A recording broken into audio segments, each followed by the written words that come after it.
সবজি পাওয়া যায়। ঠিক আছে বন্ধু।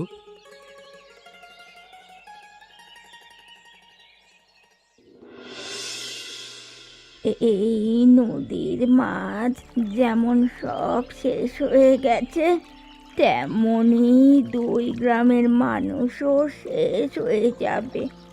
আমি বেঁচে থাকতে থাকতে যেন দেখে যেতে পারি।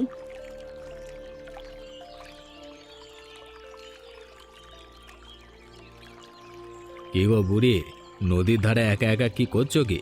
মেয়ের শোক বুঝে এখনো কাটেনি? এবার তুমি 2 গ্রামকে অভিশাপ মুক্ত করো। তুই আমার মেয়েকে 20 বছর আগে খুন করেছিলি।